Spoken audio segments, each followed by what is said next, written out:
Hello and welcome to another fantastic Wednesday show here on Catholic Answers Live. I am Cy Kellett, your host, Darren Delosier, nodding his head in pride because he set this up. Second hour, Mark Brumley's going to be with us. Mark Brumley, of course, the president of Ignatius Press. And we're going to do a little something different with Mark this time. We're going to talk about books. We're going to talk about the greatest Catholic books.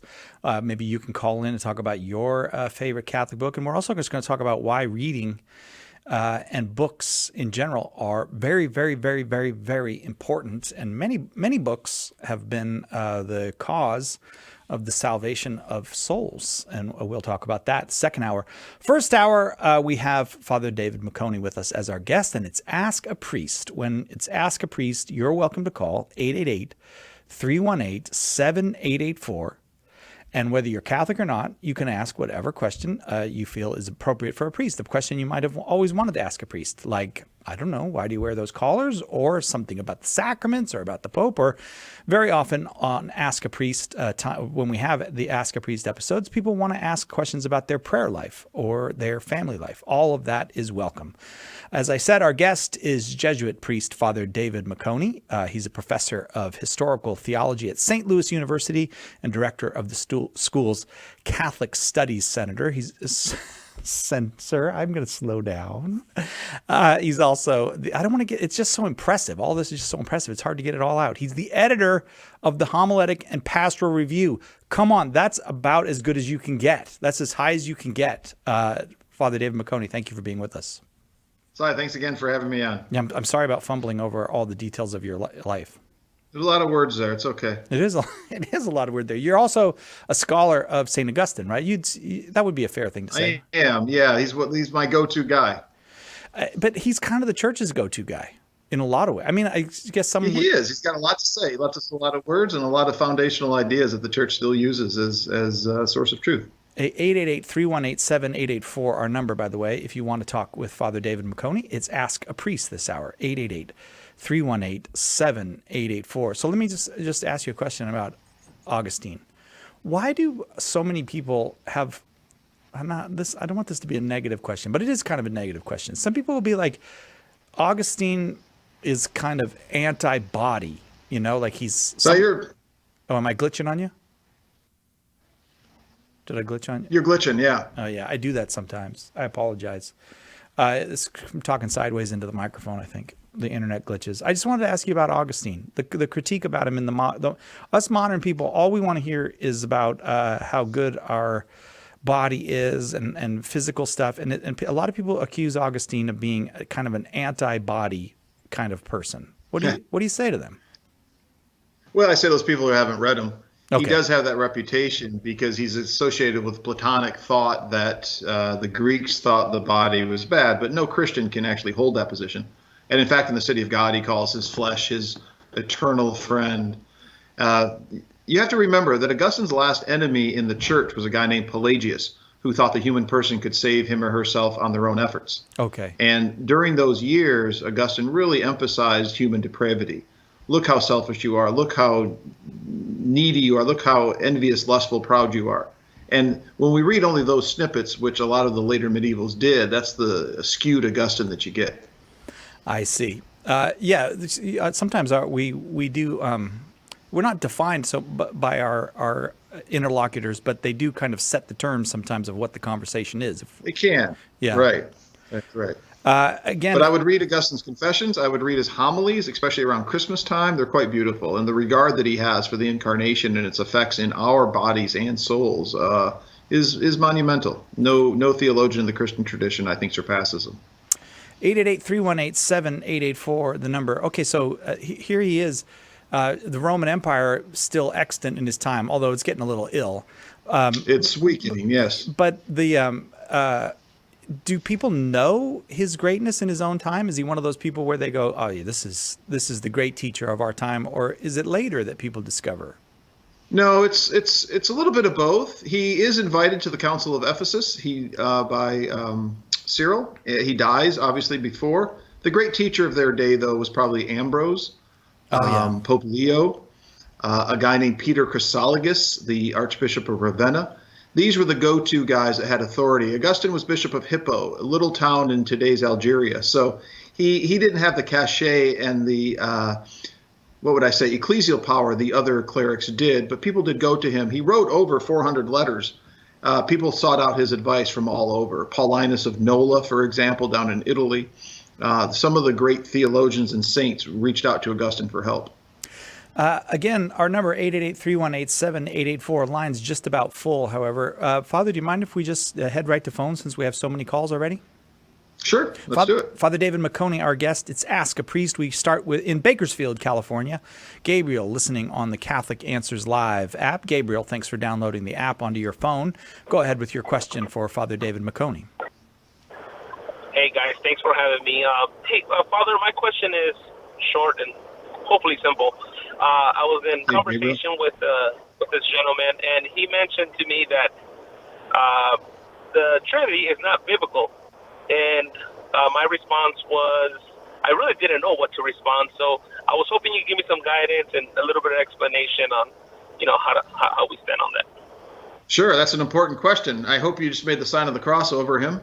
The word Trinity does not appear in Scripture. That's true, nor does incarnation. But these are fundamental tenets of the Christian faith. And how often we see Jesus Christ himself say, go and baptize in the name of the Father, Son, and Holy Spirit. At Jesus' own baptism, the Father speaks and the dove, the Holy Spirit, descends upon him. There's the Trinity everywhere. John 16, John 17. The Son is talking to the Father in the Spirit. And even the church fathers saw the Trinity in the opening line of Genesis. That in the beginning for them is not a temporal start. The word there is principle or archetype in Greek. That in the model of the Son, the Father creates and the wind, the Holy Spirit hovers over the waters. The early church fathers saw the Trinity everywhere. And your friend is right. The word doesn't appear, but the reality is on every other page. Okay, Gabriel? I appreciate that. Thank you. All right. Remember Abraham's visitors? 3 angels come to him and he addresses them in the singular, my Lord. Another foreshadowing of the Trinity that the early Christians saw. Yeah, it's everywhere. So that's a great question, and it's important for us to be able to answer rightly. Thanks, Gabriel. Thanks for getting us started. Our guest is Father David Macconi. It is Ask a Priest. You are welcome to ask Father Macconi whatever is an appropriate question for a priest, including a pastoral question, maybe help with something to do with prayer life or family life, or a theological question, as Gabriel just did. Let's go to Rosalind in Nebraska, listening on Spirit Catholic Radio. Rosalind, go ahead with your question for Father David Macconi. It might be a strange one. When a person divorces and they get an annulment, as my son did, is that annulment also valid then for his ex-wife? No. Or does she each have party to get has an annulment to as well? seek the decree. No, each party must seek the decree of nullity. And that's the best of all worlds when that happens, that they do this harmoniously, they do it with some dialogue and hopefully some reconciliation, but both parties must do it. So he is now decreed annul, but she would still be considered needing that step. Is it pro forma, though? Like, okay. Does she need a judgment? Or do you know what I mean, Father? It just seems like if he's not married to her, in what way is she married to him? Or is it just pro? Well, she'll still. Yeah, it's pro forma at that point, but she still needs to go through it. I mean, and again, the annulment, the more I deal with it, which I don't have many because I'm a university professor, but the more I see the theology and the good behind it. It's a cleansing, it's an admittance that what we intended to happen just didn't, unfortunately, and it gives people a chance to review and reconcile. And we live in an age where everybody wants the church's blessing in getting married, but when we turn away from the marriage, we think, well, we don't need the church to release us. So there's a bit of humility and obedience there too, and I pray that maybe she'll do that. But your son is, if you can say, in the clear and able to marry again. Okay, Rosalind. Thank you. All right, thank you. Yes, Rosalind. Very much. Thank you. It's Ask a Priest this hour. Father David Macconi is our guest, and we got a whole bunch of folks on the line, so we will take our break now and get right back to calls for Father David Macconi right after this. Call us now with your question on Catholic Answers Live. Are you a coffee drinker? If so, you can now enjoy a coffee roasted to perfection by the Carmelite monks of Wyoming. Delicious Mystic Monk coffee is roasted and prepared by monks in a hidden cloistered monastery and is available in over 25 varieties. All Mystic Monk coffees are works of perfection and labors of love. For more information on how to purchase Mystic Monk coffee, visit mysticmonkcoffee.com. That's mysticmonkcoffee.com. Unplanned, the true story of Abby Johnson. I would be the youngest director in Planned Parenthood history. She believed in a woman's right to choose. I've had an abortion myself, so I don't have any problem with another woman making the same decision. Until the day she saw something that changed everything. Tiny, perfect little baby. And then it was just gone. Now she's pulling back the curtain on the abortion industry. Unplanned. Available at EWTNRC.com and the EWTN app.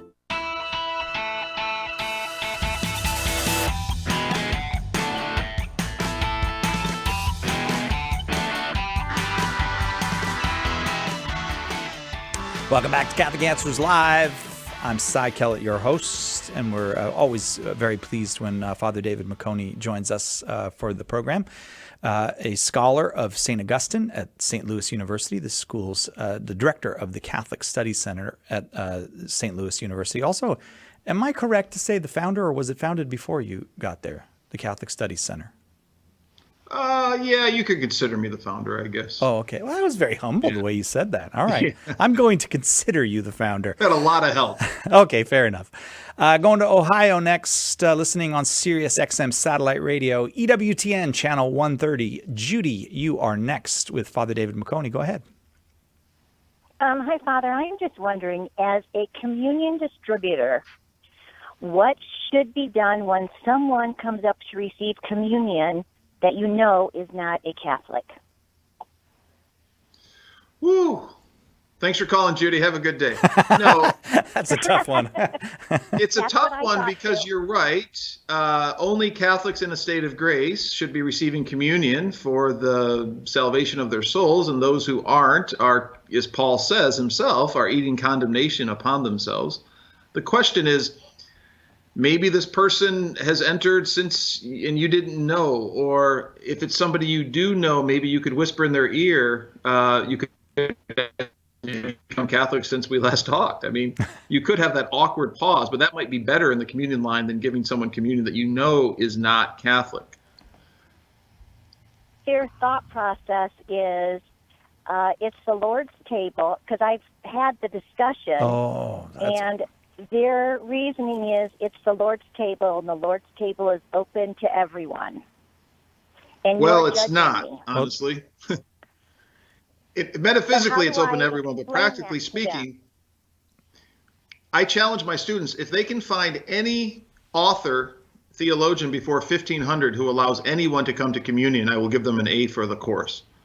And they can't. At least baptism was required in the early church.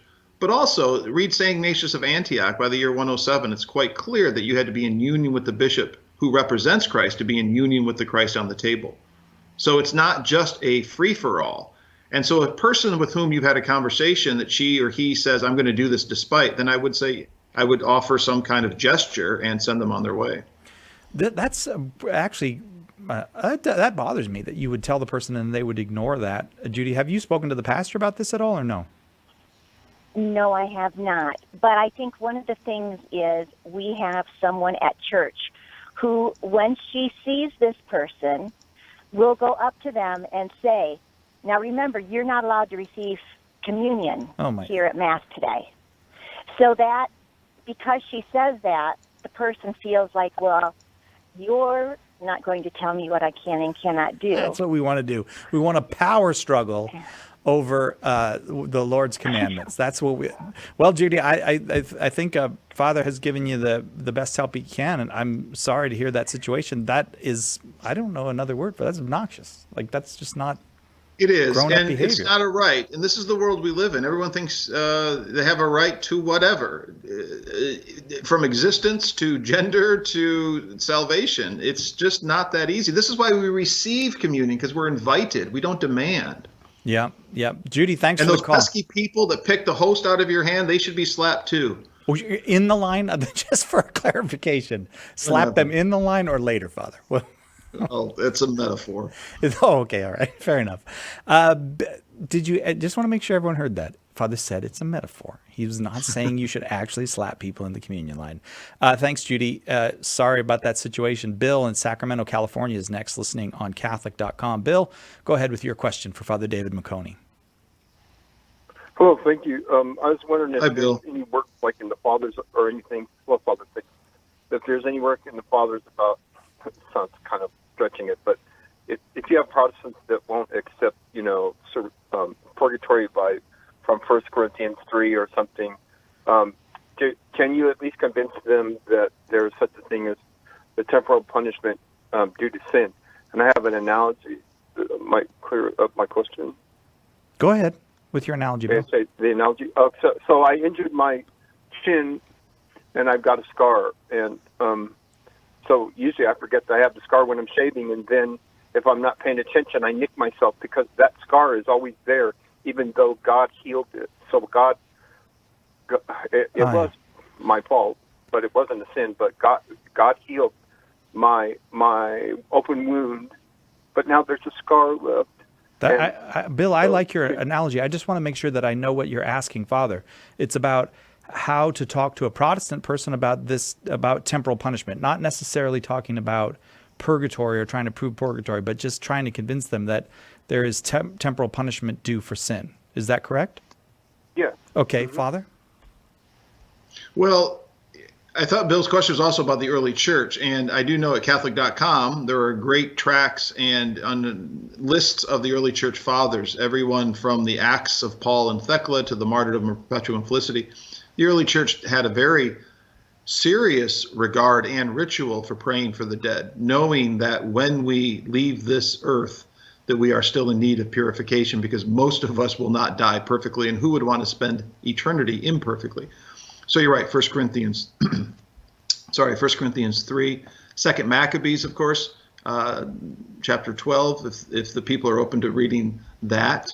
And so we have a lot of evidence that the church was continually teaching this in one way, beautiful doctrine. It is the purification of Christ that receives us. Bill, I hope that that's helpful to you. Our lines are quite full for Ask a Priest today, so I'm going to keep moving and trust that was helpful. Our number is 888-318-7884 if you want to get in the queue to ask Father David McConey your question. Up next, we go to Michael in San Antonio, Texas, listening on Guadalupe Radio, 89.7. Michael, we're so happy to have you. Go ahead with your question for Father. Thank you for taking my call. Father, as I'm growing in holiness, I'm becoming more aware of my sins and my brokenness, and I tend to struggle with scrupulosity. So at Mass, sometimes I refrain from receiving because I don't, want to receive Jesus unworthily. So what tips do you have for me, or what book could you recommend that would help with scrupulosity? I would pray, Michael, that you understand that unless you're in a serious sin, consciously, willingly, that you should receive, that none of us are worthy. That's precisely why we repeat the words of the gospel. Lord, I am not worthy you enter under my roof. And to trust in Jesus' mercy more than your own effort. And I would suggest one of the rules against scrupulosity is seeing what normal, good Catholics are doing and knowing that you're entitled to that as well. That none of us are worthy. And this desire to receive the Lord perfectly is beautiful, but it could also be a way the evil one keeps you away from greater intimacy and growing union that you so desire. So I would recommend maybe you make yourself go to confession on Fridays and then receive throughout the week. Maybe that could be your gauge or your metric that everything's okay. But I would not stay away just because one feels unworthy, because the truth is we are, but Christ's love is greater than our own brokenness. Okay, Michael? All right. All right. Very good. Thank you. Maybe we should have Michael talk to that friend of Judy's. Let's go to Kevin, listening on the Catholic Answers Live app in Utah. Kevin, go ahead with your question for Father David McConey. Am I right that Thomas Aquinas says that war is allowed when there's no other option?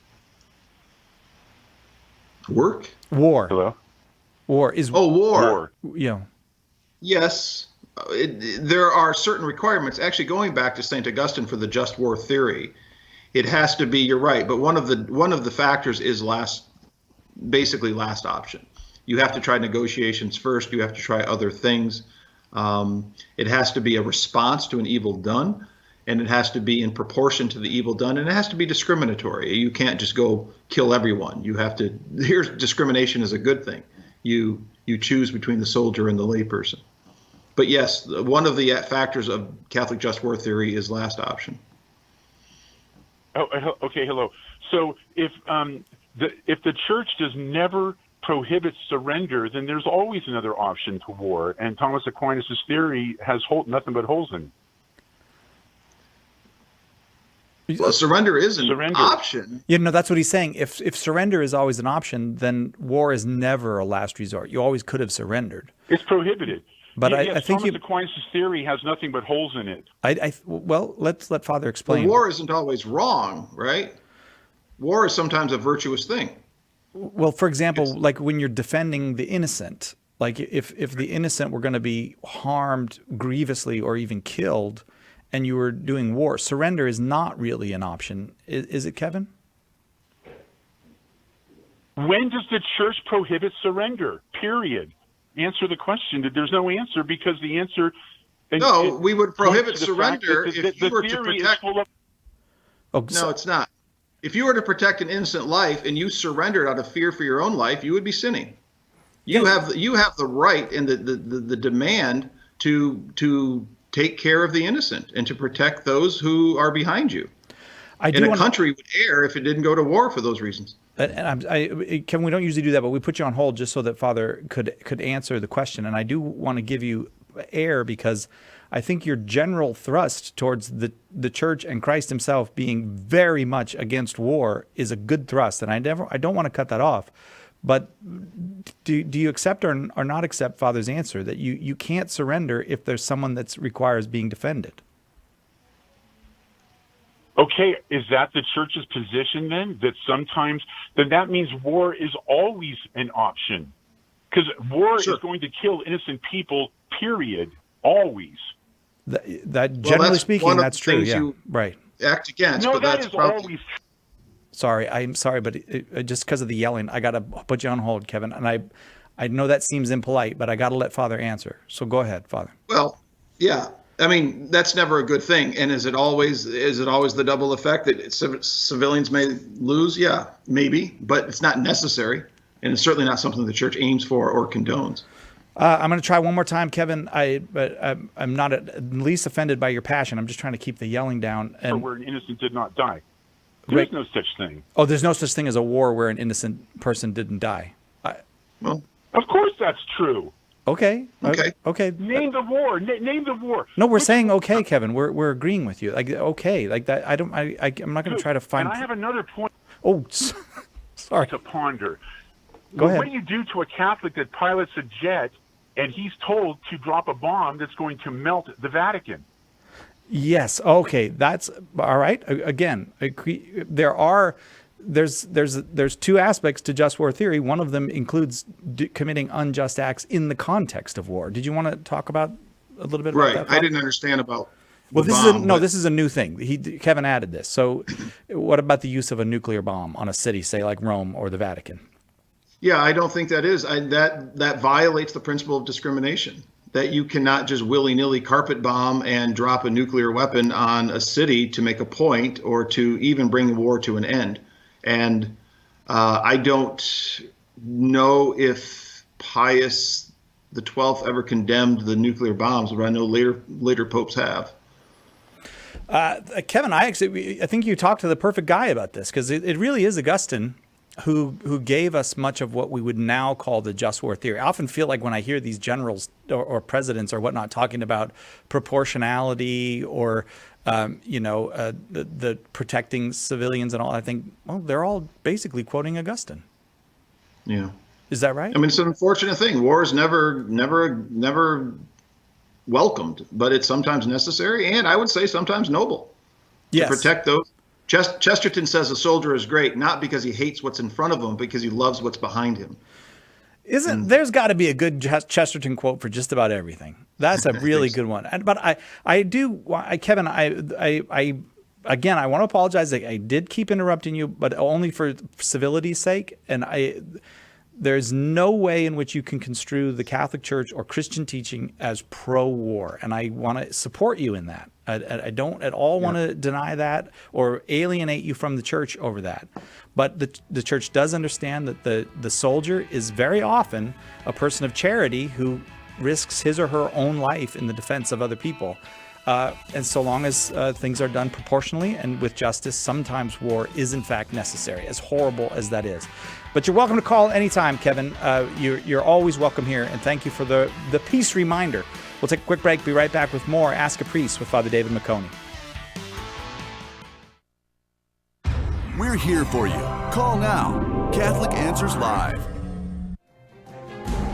If you spend any time on Twitter, Facebook, or mainstream media, you're probably familiar with the litany of slogans that skeptics employ to rescue you from the foolish belief that God exists. The constant onslaught seems to leave people with the idea that they have no alternative but to embrace atheism. How can a Christian respond? In One Less God Than You, John DeRosa breaks down 20 of the most common atheist challenges and shows you how to craft effective answers. Atheism is more aggressive and widespread than ever. Read One Less God Than You and prepare yourself to respond with the joyful truth that God is real. To get your copy of One Less God Than You, visit shop.catholic.com today or ask for it at a good Catholic bookstore near you. Did you know you can access Catholic Answers Live right from your phone or other mobile device? Download the Catholic Answers Live app today. The Catholic Answers Live app, available now on iOS and Android. To many people, even many Christians, purgatory is a fantasy, or worse, a wicked lie invented by the church to make salvation complicated and keep people in fear. But I'm here to tell you that purgatory is fact, not fiction. The Bible supports it, Christians have historically believed in it, and it makes theological sense. In my new book, Purgatory is for Real, I provide the evidence and reasoning to help you understand this controversial doctrine and demonstrate how it's actually a joyful, hopeful reality, not something shadowy and mysterious, but a sign of God's love and mercy. To get your copy of Purgatory is for Real, visit shop.catholic.com today or ask for it at a good Catholic bookstore near you.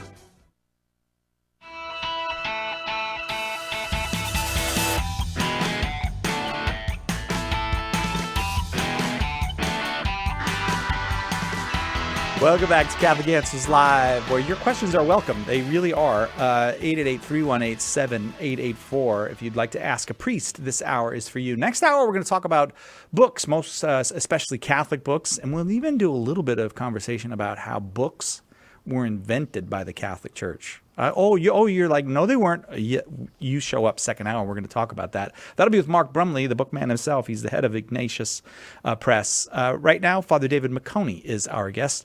Father is a professor of historical theology at St. Louis University and the director of the Catholic Studies Center there. I don't know why I'm stuck calling it the Catholic Studies Center. Probably the election coming up. He's also the editor of Homiletic and Pastoral Review.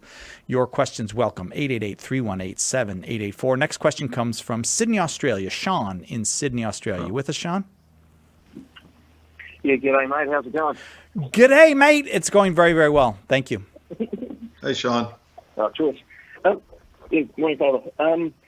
This quick question I have for you this morning is on the issue of prayer, right?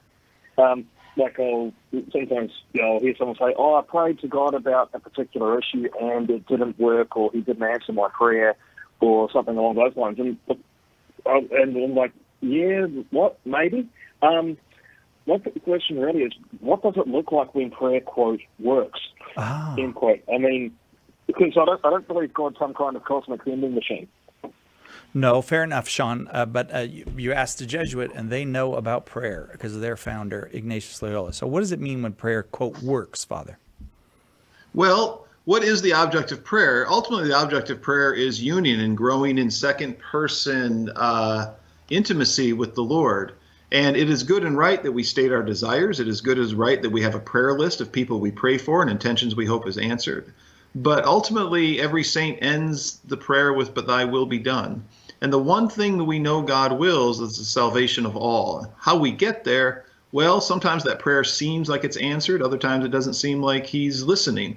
But in the end, I hope and I trust, Romans 8, that we look back and see that all things work together for those who love the Lord. And so when prayer works, I wouldn't say it's checking off a list like Santa has come to town and I got all the stuff I wanted. It's more like I'm growing in intimacy and familiarity with the Lord. I'm hating my sins more. I'm loving all things in my life, my spouse, my children, my job, my neighborhood, in the Lord, not just in and of themselves. And so there's a bigger question here, I think, of union that prayer is the means to. What do you think, Sean?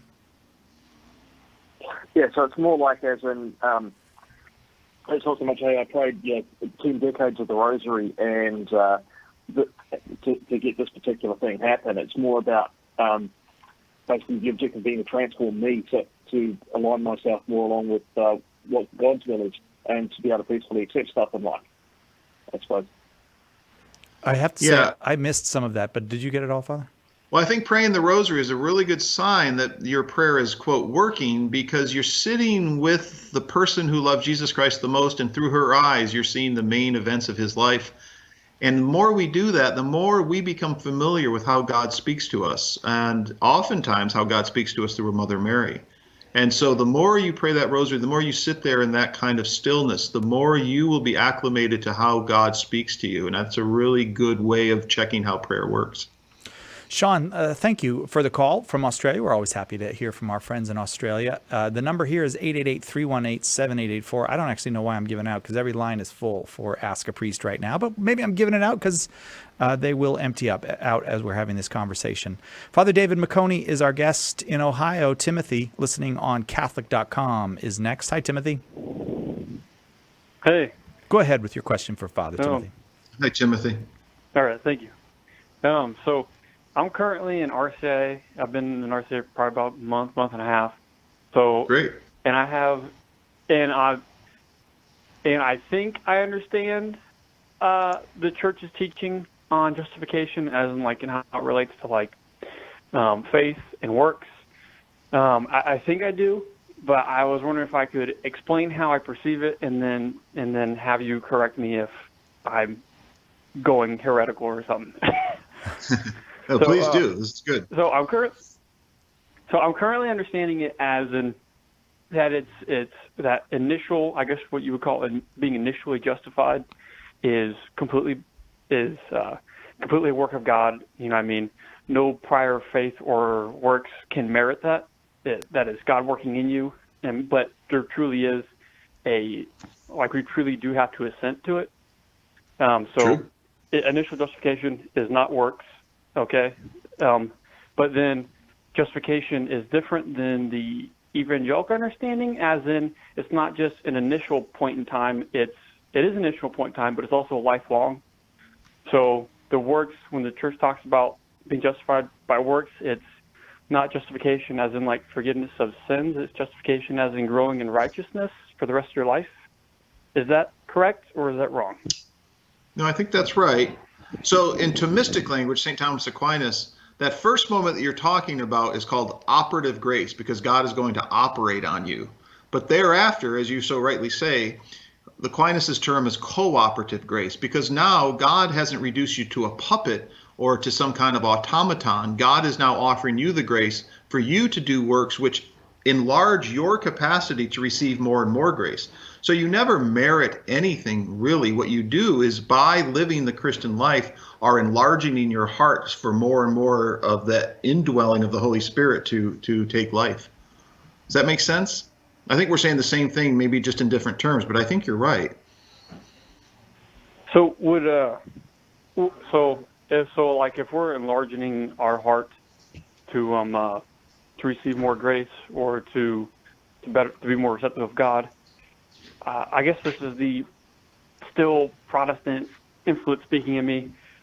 I guess like the enlarging of our heart in terms of accepting more grace or being closer to God, that's still happening because of the power of God, right? That wouldn't be attributed to us.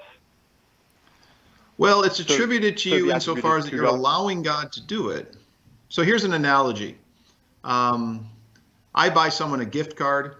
We go out to lunch, and they use that gift card to buy lunch. Well, who bought the lunch? Me or that other person? Both, in a way. And one of the distinctions between Protestants and Catholics, for Protestants, it's always either or. But for Catholics, it's that both and, that we're not just being strung along by God, we're actually cooperating with him. And so there is a role that we play, but that role is always affected by or driven by or made real through grace. So would it be correct, or would it be orthodox to say that it is God who is the primary mover in every single which way we are justified or made righteous, and then we are secondary, as in that we just must respond to it, but it's his power that makes it all work? Yeah. Okay. There's a line in the Mass for the Martyrs that in crowning their gifts, you crown your own merit. So our gifts really are, our merits, our achievements are really just God's gifts to us. It's a both and, but you're right. The primacy and the initiative is always divine. We are the receivers. Okay. So, and would are sorry, I'm not going to go any longer. No, Thank you for answering no, I didn't mean to cut you off, because it just sounded like we got to a satisfactory answer there, and I was really excited because I thought, oh, that's it. This is the perfect RCIA candidate. Yeah, this really, Timothy, you are a gift to the Catholic Church. We're going to be, all things are gifts, all things are graces, but you are a gift. I'm glad you're coming in. But I felt very happy there. It seemed like we reached the point where you were satisfied that you had gained an understanding. Therefore, I don't want to let you ask another question. All right, Timothy? Right. All right, God bless you. We should probably apologize in advance for bad preaching, bad catechesis, everything that he'll encounter soon as a Catholic. But yeah, welcome in. Sorry the place is such a mess, but you're always welcome here at our home. But you know what? It is a place of glories and beauties as well. So it's weird. Well, you probably understand this because you're a great theologian, but we are at the same time a complete mess and the most beautiful thing that could happen to you. The most wonderful, beautiful thing. How is that? Well, we're divine and human. We're divinely originated, sustained, and destined, but in the meantime, we humans are in charge in a way. Yeah. Augustine calls the church the Son's second kenosis. He emptied himself when he became human, but he also empties himself in us, that he could save this world a lot more efficiently and quickly. Doing it himself. But he chooses to use our stumbling steps to do it. Yeah. Timothy, God bless you. I know you've called before. I'm fairly certain you called before, and I hope that you will call again, because you're an inspiration to us, and certainly an inspiration to many Catholics to know their faith. We have to take a quick break. He's going to make a lot of converts, Timothy will. Yeah, and probably his friend Titus as well. That's just a joke, Father. He doesn't really have a friend Titus. I got it. I didn't laugh because it's not funny, in other words, is what you're saying. All right, we better take a break, and we will be right back with more Ask a Priest with Father David McConey. We'll be right back with more Catholic Answers Live. Underwriting for Catholic Answers Live is provided by Real Estate for Life. Real Estate for Life connects home buyers and sellers to real estate agents while supporting pro-life organizations. On the web at realestateforlife.org. Do you love praying for people? Have you ever wanted to use your gift of prayer to share Jesus with others and build up the body of Christ? Start a public prayer station with St. Paul Street Evangelization. Listen to people's needs, pray with them, or invite them to meet you at church. St. Paul Street Evangelization can help you get started. Find out how at streetevangelization.com. That's streetevangelization.com.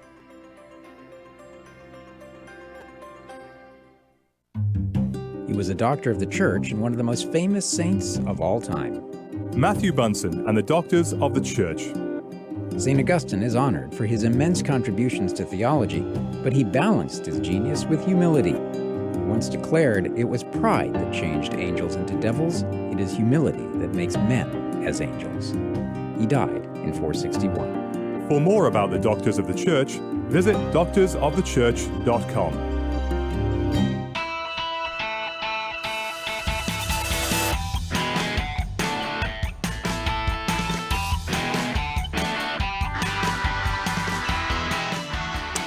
Father David Maccone is our guest, the editor of Homiletic and Pastoral Review, the head of the Catholic Studies Center at St. Louis University, and the historical theology professor there. It's Ask a Priest. You can ask him anything you want. Up next is Robert in Dallas, Texas, also listening on the great Guadalupe radio.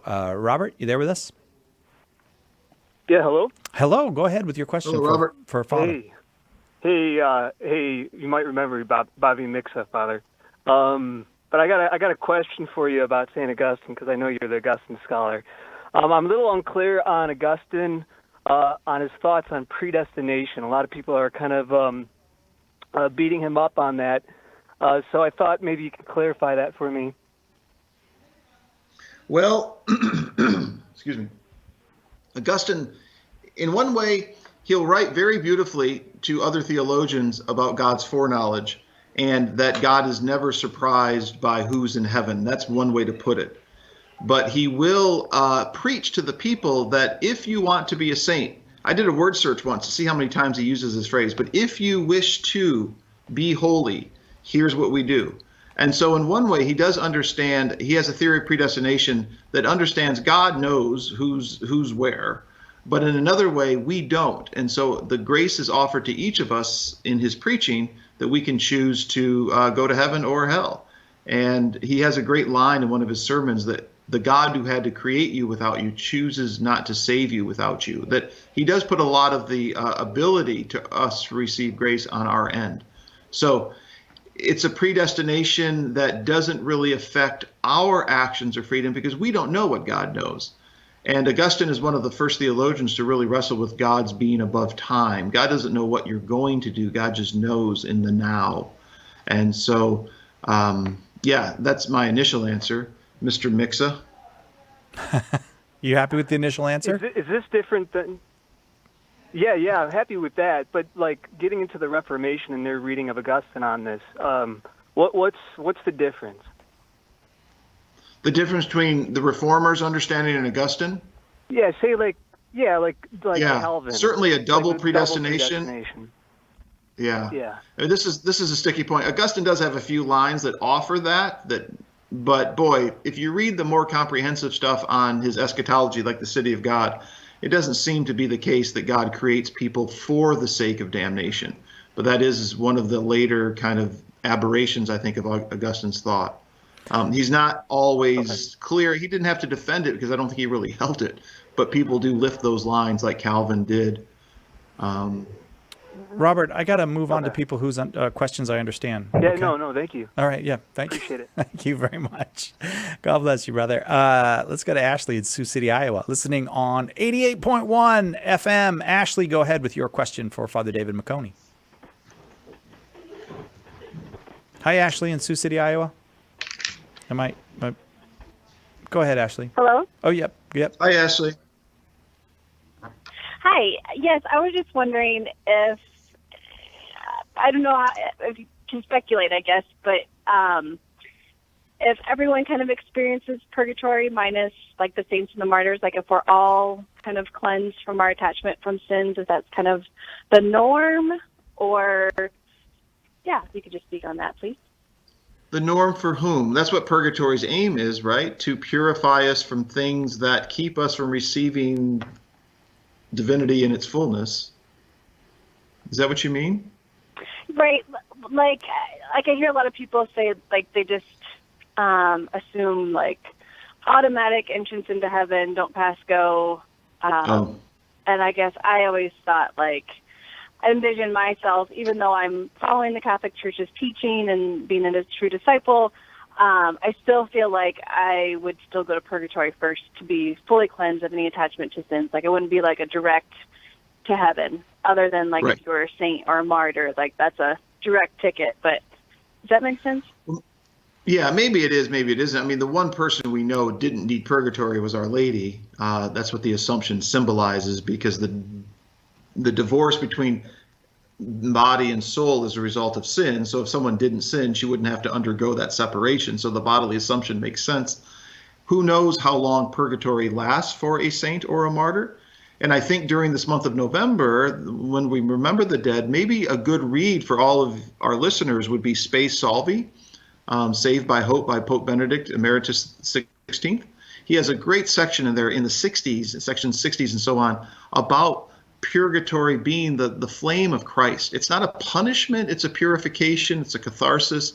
It's realizing, and I would ask any of your friends that don't believe in purgatory, do you want to spend eternity like this? Do you want to spend the rest of your existence hating these people and still being jealous about that person and still desiring those things? Because chances are none of us are ready to live eternally the way we are right now. Right. That's really good. I just had a Protestant friend ask me if I was saved, and I'm like, well, yes, I feel like I would likely go to heaven, but I feel like I would, I kind of try to explain the whole purgatory. Sure. Sure. All right. Well, and thank that's you right. so much for your help. I appreciate it. Think of when we were little, we were taught that purgatory was the changing room for heaven. We got to spend some time there getting our tuxedos just right before we went in. Yeah, get the muddy boots off. Yeah. Yeah, there you go. All right. Thank you. I appreciate the call. Ashley, let's go to Athens, Georgia. Terry in Athens, Georgia is next. Terry, go ahead with your question for Father David McConey. Hi. Thanks for taking my call. Hi, Terry. I think you probably answered most of my question with her question. Oh. But the thing is, we have to go to purgatory because we haven't been to atone for sins. If that's what is penance for? Oh, I see. So if you're doing like are you asking, Terry, like if the priest atonement. gives you a penance at confession, you do the penance. Mhm. What's the point of the penance if we still have to go to purgatory? Am I in the ballpark of what you're asking? Yeah. Okay, Yeah. gotcha. Yeah. Terry, when you have a Band-Aid, do you rip it off quickly or slowly? Because purgatory can be done slowly over the years here on Earth. Yeah. Or it can be done in that kind of that purgatorial time after death. Both work. And you know what? Maybe you don't have to go to purgatory. If one has done a perfect life of penance and has atoned for everything that he or she has done, then it's possible to avoid that.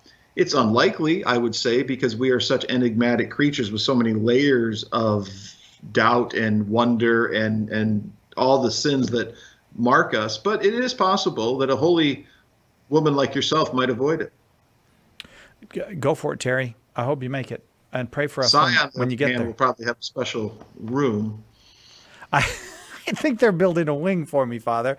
But all joking aside, I find it like I think about these certain saints like Philip Neri, and I think I could see Philip Neri, but I don't want. Maybe it's sinful to say this. I can't see me. Like I feel like no, there's just too many twists and turns there. There's going to need to be some straightening out. But I imagine Philip Neri, when he died, he wanted to go to purgatory. He wanted to make sure that everything was okay, I imagine. Yeah, I suppose so.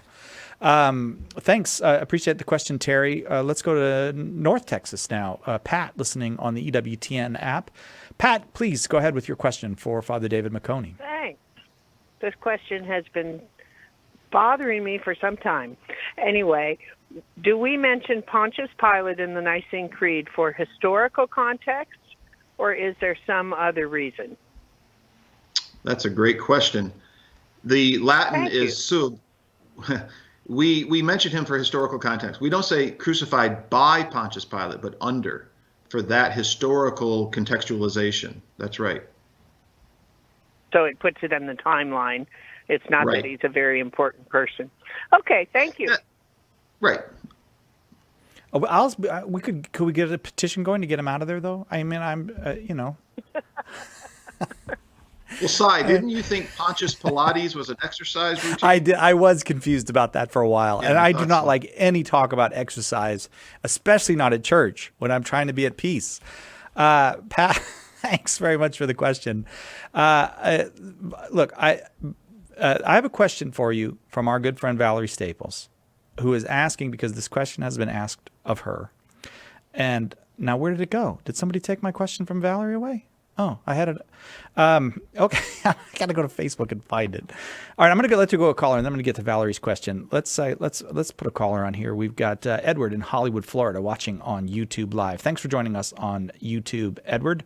Go ahead with your question for Father. Hi, guys. Thanks for taking my call. My question is, it's a simple one. It's pretty straightforward, but what did Christ mean? His last words, "It is finished." Very good question. There's been scholarly debate on that. If you are really interested, I would read Scott Hahn's talk, The Fourth Cup. That Scott Hahn makes the point, what is finished isn't Christ's salvific work, because he still needs to be raised from the dead. What is finished is not his suffering, because he still continues to suffer in his mystical body. What is finished is the final covenant meal, in which when that wine is drunk, it consummates the perfect Seder supper, the perfect Passover meal. And this is what Jesus is saying, it is finished. The old covenant now transitions into the new. And I'm going to leave it there, Edward. Thank you for the question. I'm going to try to get to everybody. And Valerie from Facebook. Okay, so this woman asked her this. If you're a practicing Catholic couple and they both hold that the husband is the head of the household, the wife should listen to her husband in all things except sin, what does the wife do when she gets advice that opposes what her husband says from a holy priest? Well, so we just had Ephesians 5 this week at Daily Mass, and a husband, if he is the head, he's only the head insofar as he's laying his life down for his wife, as Christ lays his life down for the bride. This is the mark of a husband in Ephesians 5.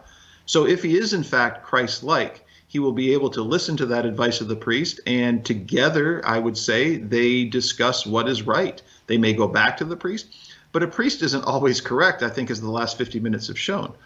And they need to take that voice in as one amongst many. You're always subtle with those. Well, a priest's authority is sacramental. And a priest doesn't have authority in moral matters or in political matters. He may have the church's teaching on his side, but his authority, I think, stops at the altar in terms of what he can do qua priest, infallibly. I see. Okay. Yeah. I hope that was helpful, Valerie. Thank you. That was exciting because we've never had a question from Valerie here before. Jim in Maryland is next, watching on YouTube. You have to ask this question really quickly, Jim. Good answer for the question, why do I need salvation? On the average person walking through life, yes, he commits sins, but how can we justify sins that have do a finite amount of damage, deserving an infinite punishment? Okay, why do I need salvation, Father, particularly from hell? Well, we need salvation because we're eternal beings, and we haven't, what would I say? We haven't deserved perfection and the joy that's offered to us. So we simply need to stop and say, okay, Lord, I receive what you want to give me, but I can't demand this, and I hope I don't find out too late. But you're right, finite sins aren't the things that we're judged on. We're judged for infinite punishment because we have all fallen from the eternal good offered to us through Adam. And so we actually hit the ground running, needing grace and salvation, not because we've accrued so many little sins. Okay, let's see. Jim, does that satisfy you? It's a good start. Interesting. Thank you. It's a good start, yeah. Okay. There's a lot more there. That's usually where people end up when Father Macconi answers their question. Sorry, I don't know what's wrong with me today. Father David Macconi is our guest. He's like 43 million times smarter than I am. So that's just a joke. But it's just a strange thing, though, because people do feel like, well, this person's just doing this particular sin. Why would that merit eternal damnation? But I guess the proper thing is, what would possibly merit eternity with God? Right. Is that what you're saying? Well, that's right. That we have fallen in Adam, and we have disregarded that offer, that union offered to us. So, Father, may we and our listeners have your blessing before you go. Yeah, thanks, Si. May Almighty God bless you and all of your listeners, Father, Son, and Holy Spirit. Amen. Amen. Go in peace. Amen. Thank you, Father. Thanks very much. Father David Macconi at the University of St. Louis, at St. Louis University, where you should probably be sending your kids if they got guys like him there. He's the director of the schools. Send the kids here. Yeah, really? You said the amen? You're open for business right now. We are, yeah. We're in our 10th week still. Oh, that's good. One of the 4 universities in the country open. Hey, coming up next, Mark Brumley, the president of Ignatius Press, and we're going to have fun talking with Mark. Bosses. Oh, and Father Macconi's boss next, talking about Catholic books.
Welcome back to Catholic Answers Live, broadcasting all around the Alpha Quadrant. I am Cy Kellett, your host, and he's here, the great one himself, the president of Ignatius Press, the most important publisher in the Alpha Quadrant, Mark Brumley. Hello, Mark Brumley.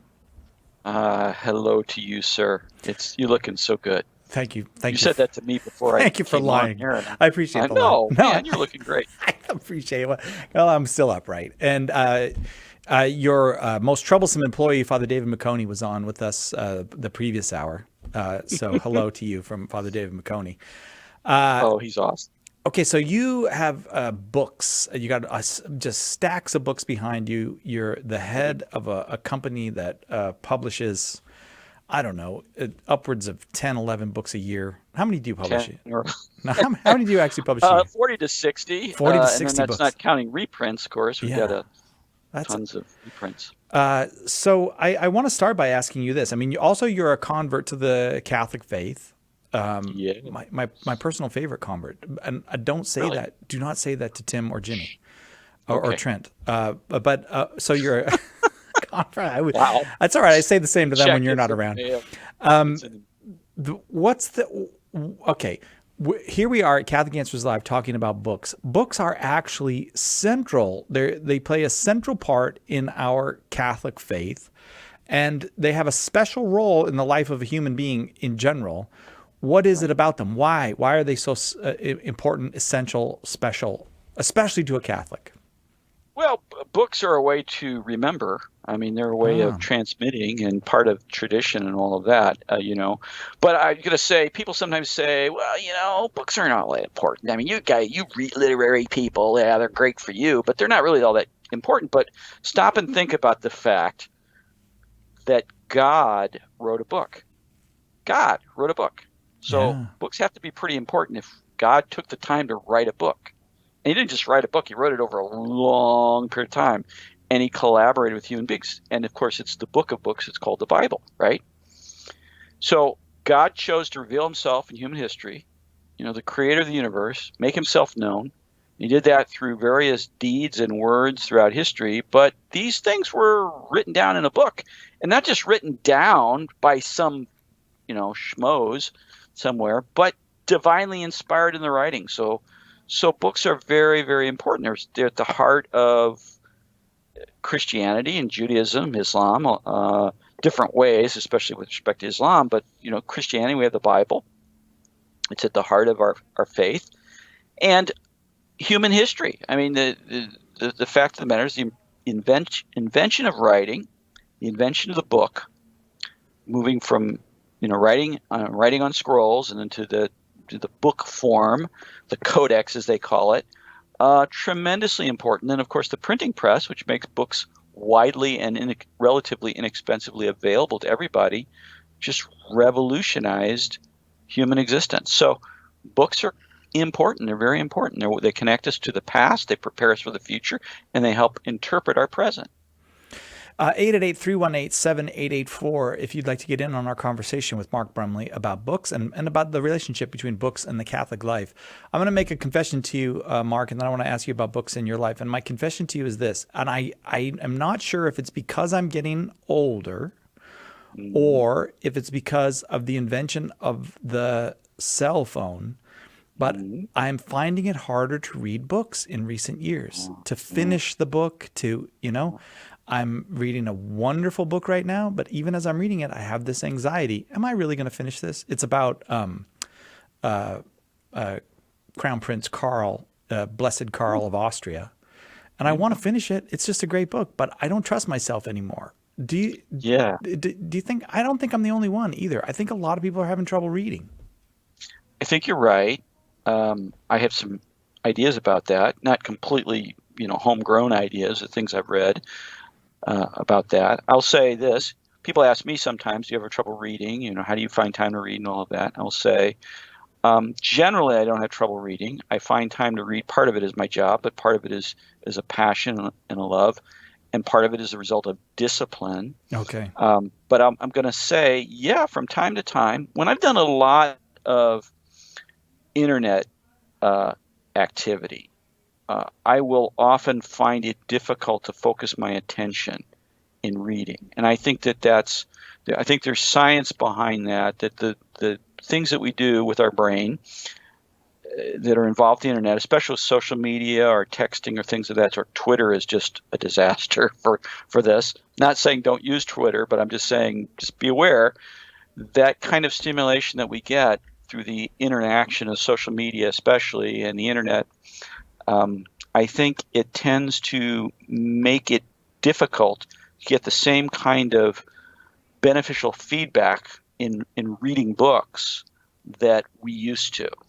I don't think that means that we should give up our social media or our computers or anything like that. I do think it means we need to be disciplined in the use of them, and we need to become disciplined in what we read and how we read. But I relate to what you're saying, because from time to time I have that struggle too. And I think the way I work through it is I just decide I'm going to use this. I'm going to use my cell phone less. I'm going to use social media less. I'm going to focus my time when I'm reading my book on the reading of my book. And there is something that, I suppose even the internet and all these things that you just mentioned, they actually make it harder for us to experience nature as well. I mean, just sit on your front porch and and I think there's a relationship in the soul expanding value of nature in books, that they actually expand our soul in a similar way, the natural world and the world of books. Yeah, and Father Fessio is founder, president, and editor of Ignatius Press. He when the Hobbit movies came, when the Lord of the Rings movies came out, Tolkien was a big figure for Father, and he loved Lord of the Rings, read Lord of the Rings, and he was just not really enthusiastic about watching the Lord of the Rings movies, because he said he didn't want to sort of subject his imagination to the tyranny of someone else's interpretation of these books. Now, I'm not anti-movie, and I can make an argument, and did make an argument in time the other direction on this. But he made an observation which I think is key here. You say a picture is worth 1,000 words. And he said, one word is worth 1,000 pictures. And what he meant by that is that the printed word requires the use of our own imagination in a way that watching a film does not. And I say, what the heck does this have to do with your comment about nature? Well, I'm going to say this. I think the printed word allows us to draw from our experiences of the world, including our experiences of the natural world. Right. So that when we read a book, the reading of that book is stimulated by the other things that we've experienced, especially in the world of nature. C.S. Lewis wrote a wonderful book called Perelandra. It's part of his so-called space trilogy. Yeah. It's a book about a trip to Venus. And in that, he's got these wonderful floating islands that go up and down and up and down. And Lewis said that he once received a letter from a lady who had read the book, but she had a terrible time with it because the description of the floating islands made her seasick. Yeah, well, right. Lewis loved that, because what did that mean? It meant that he was able to evoke through reading the experience of something from the physical world. And I think your point about the internet and computers and all of that can cause us to lose touch with the physical world. Books can put us back in touch with the visible, the physical world. I think that that's a key insight to the power of literature that some use of the internet doesn't have. It can inhibit. So I think we need to be aware of that. Sure. I know that for myself, I've never had an experience of reading on the internet, and I read a lot on the internet that is anything that's quite even analogous to the experience of reading a good book, that there's a spiritual level to the reading of the good book that I don't even mean that it's necessarily a spiritual book. It's just that your spirit, your soul, your rational being is engaged by a book in a way that nothing else can engage you. I agree with that. And it's one of the reasons I hope that people call in and tell us books, give us the names of books that have engaged them, that have been transformative in their lives. People have questions about what should I read about this, or what should I read about that. That's fine. I'm happy to talk about that. I just want to say at the outset, I don't regard myself to use the term from, by Otto Bird. We published a book biography of the great philosopher Otto Bert called Seeking a Center. His life is a great bookie. My life is a great bookie. I'm not a great bookie. By that I mean I do try to read the great books, but I don't regard myself as a master of the great books. Mortimer Adler, of course, who was famous with Robert Hutchins for promoting the reading of the great books, once said that he thought that he had, after many, many years of studying philosophy and reading the great books from ancient times, medieval times, up to modern times, these great books, and discussing them over the years, that he thought he had become a generally educated man when he turned 60. Yeah. Well, I'm not too far from 60. I don't think I'm there yet. So I don't regard myself as an expert on the great books, but I do regard myself as a passionate reader and a professional reader. And so I think it's important to talk about books, to read books, and so on. So I hope we have a good time discussing books today. 888-318-7884. If you do want to share books that have made a difference in your life, and especially maybe if they've made a difference in your conversion or the deepening of your conversion, yes. I want to ask you about the relationship between your conversion to the Catholic faith and books, if you will do that when we come back. Sure, absolutely. I do have an important announcement to make to the people of the earth when we come back, however, first. Okay. This is not an announcement for Americans. This is an announcement to our listeners in, say, Australia and Singapore and the Philippines, in Africa, in Europe. Americans are about to do something really dumb, and it's going to have an influence on you. And I'm going to make an announcement about it when we come back right after this. Call now. Catholic Answers Live. The Aquinas Writing Advantage program is part of Homeschool Connections' set of online courses for your Catholic homeschool. Homeschool Connections' website is homeschoolconnections.com. When I begin my prayer time, I always enter into it with the expectation that God wants to teach me something. And it has to start with my willingness to share my heart with God, not just say words at Him. So whether I'm using more formal prayers or a more conversational style of prayer, I have to bring my heart and my life and my real self to God. And by having that dialogue, we're able to enter into a deeper relationship, and He's able to show me how to use all the events of my life to draw closer to Him.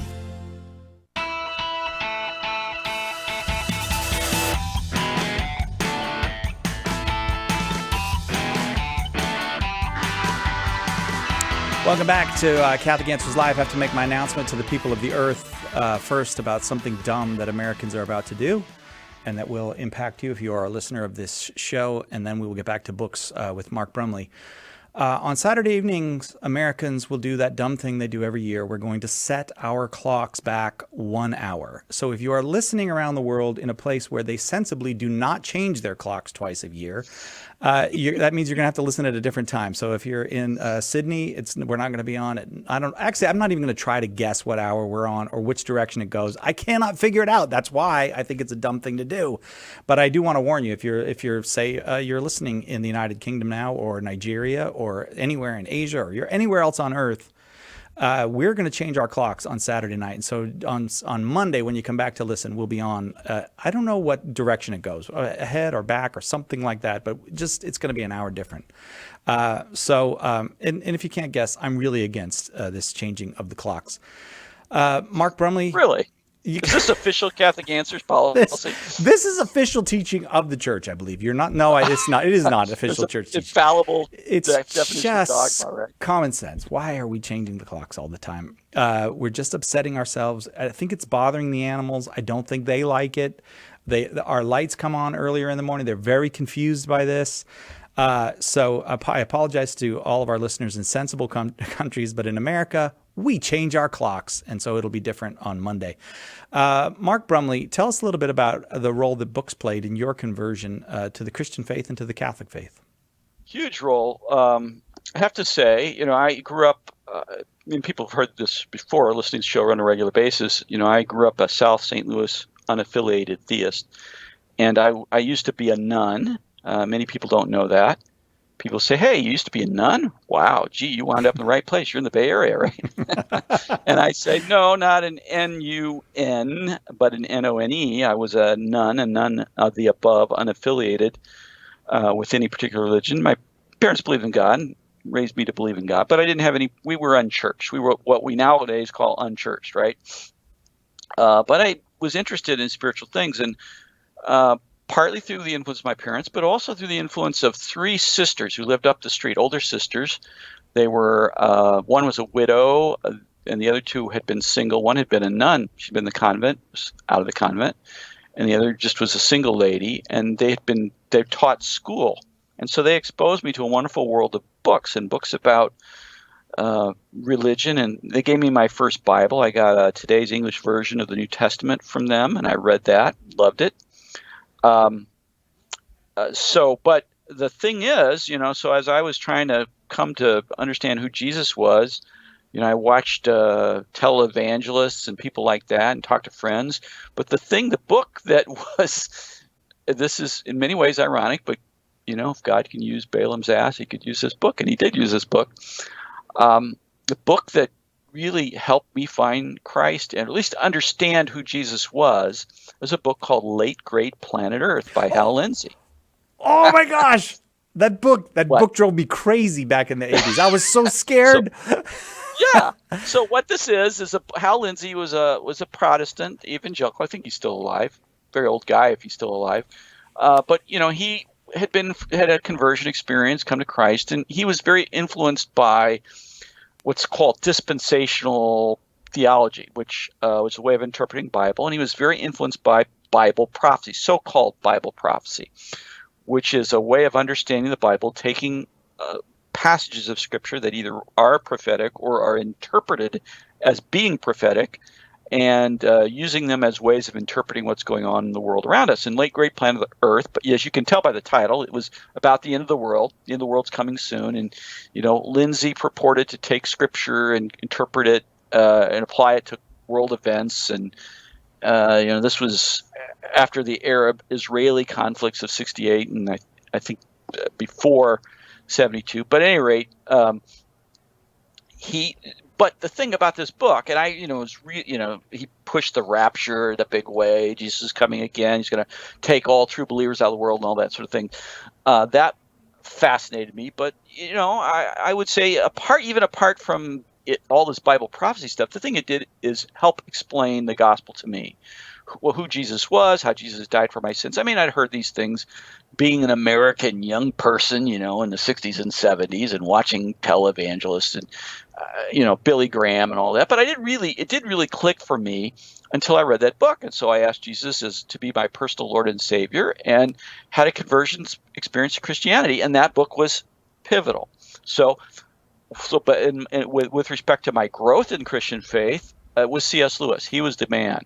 Lewis was the guy that really helped me understand Christianity, what Christianity is all about. And the key book there was Mere Christianity. So I had these books, and I the other day, I mentioned this before the beginning of the show. The other day, I was in my garage, and I came across a pile of lists that I had made. And there were 2 kinds of lists. There were the lists that I had made before I became a Catholic, while I was still trying to figure out, what is the true faith? I mean, where's the fullness of Christianity and so on? So that was a list of books. And then I had another list of books that I had made, and I was pretty dutiful about it, because I had the titles there. I had either the Dewey Decimal numbers or the Library of Congress numbers or whatever there. Wow. Because I come from St. Louis, and I would go to the library and look up books, right? And I'd come up with this list of books, and then these were books I was either reading or I was going to read. And so this list of books that, what is true Christianity and so on, and people who have heard my testimony know that I was trying to figure out which church I should join, I should have baptized me, because I had, though I had made a profession of faith in Christ, I had not been baptized, but I didn't want to be baptized by the Whore of Babylon church. I wanted to be baptized by the true church. So I had to figure that out, and so I had a long list of books. C.S. Lewis's Mere Christianity. Lewis was an Anglican, but he tried to write the book. He didn't completely succeed, but he tried to write the book in a way that would be very acceptable for Catholics, Anglicans, Methodists, and I can't remember what the fourth category of Christian was that he had run the manuscript by. But this book was life transforming to me, because where Hal Lindsey's late great Planet Earth, kind of called me a point of conversion, accept Jesus as my personal Lord and Savior, and gave me just a very rudimentary understanding of that. It also gave me a lot of nonsense, sorry Hal, that I had to deal with. C.S. Lewis's Mere Christianity really kind of explained the nuts and bolts of the Christian faith in a way that was just very transformative. It was intellectually accessible and appealing, but it was also it's very spiritual. So it wasn't just a head trip kind of book. It was a book that called me to deeper conversion, helped me understand, well, what do we Christians mean by the Trinity? What do they mean when they talk about God being, eternal and things like that? Yeah. Just really basic stuff. Anyway, that was a huge book for me. And then with respect to my conversion to Catholicism, Chesterton's Orthodoxy, his book Everlasting Man, Frank Sheed's Theology and Sanity. I had a good friend who was a Catholic, and I was always trying to convert him. He wasn't as well-formed in his faith as he should have been. I was always trying to convert him, and I used to say, well, if Catholicism is so great, where's the Catholic C.S. Lewis, right? Oh, and then you found Chesterton. Which is completely naive and stupid on my part, right? Given the breadth of the Catholic tradition. And he didn't really know much, but he said, my dad keeps trying to get me to read this book. So he walked over and picked the book up off the shelf. No, it wasn't Chesterton. It was Frank Sheed. Oh. And it was the book Theology and Sanity. And I went through that book and I was amazed. I mean, here is somebody who could present Catholicism in an accessible way to me. And I was in high school, right? So I'm a high school kid at this point. Present Catholicism to me in an accessible way, the way Lewis presented, so-called Mere Christianity or Christianity in a general way.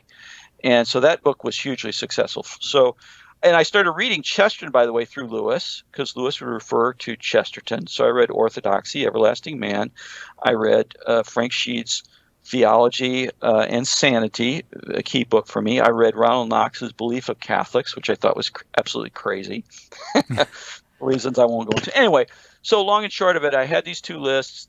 These were key titles on my first list, books that helped me bring me to the Catholic faith.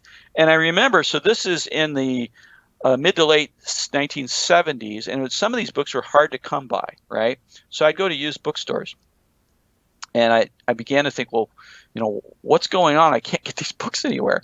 But they were extremely helpful, and I would give copies.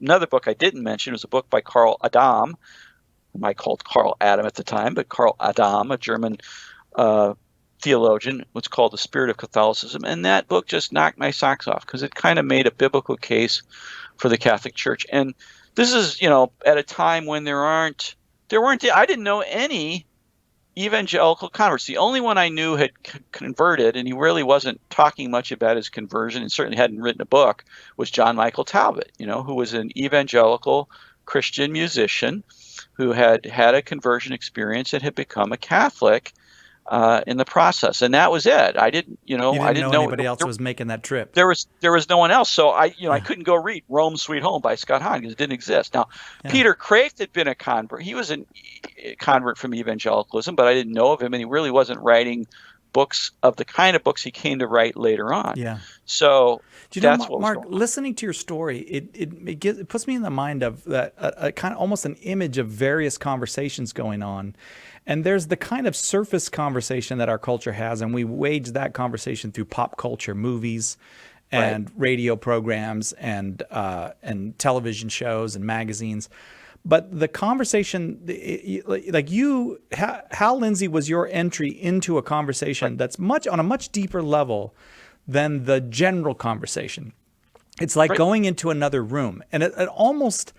I mean, I'm sure it does matter in many ways, but it almost doesn't matter which book is the book that gets you down into that room. Once you get there, if you keep pursuing it, you end up with Frank Sheed or G.K. Chesterton or ultimately you're going to end up reading Aquinas and Aristotle and the Bible and all this.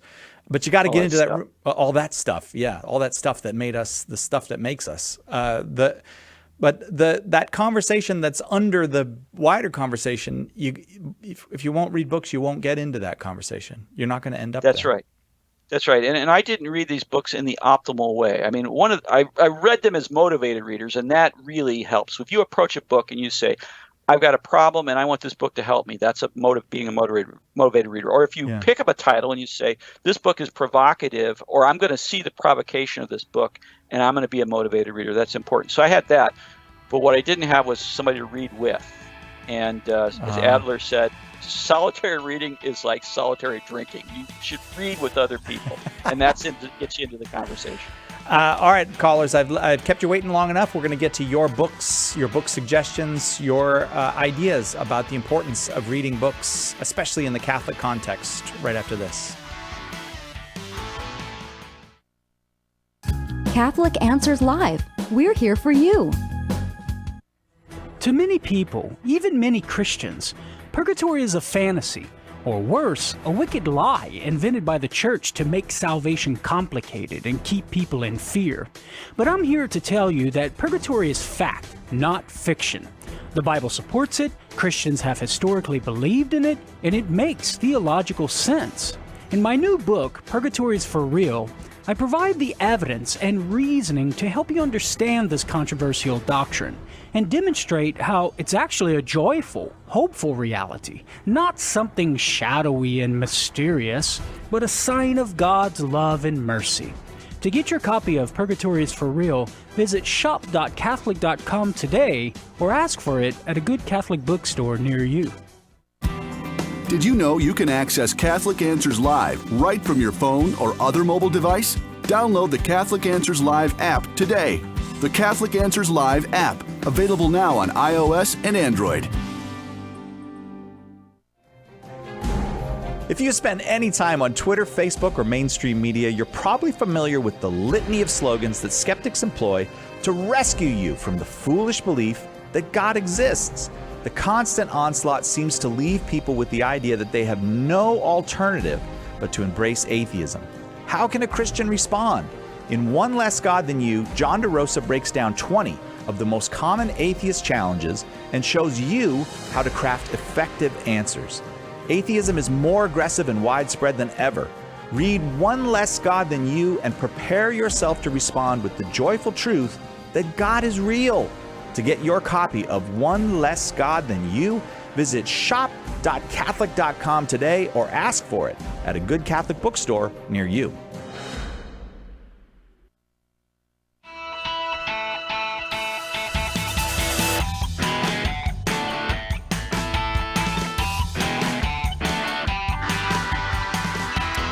We're talking books with the man responsible for getting out a whole bunch of the best books you get to read each year, Ignatius Press.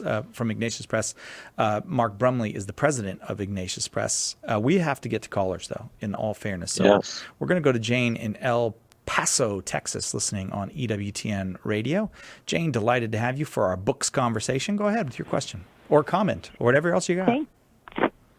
Thank you so much. You're welcome. My comment is my very favorite book in the whole world is Come Rack, Come Rope by Monsignor Benson, and it is out of print in a book form.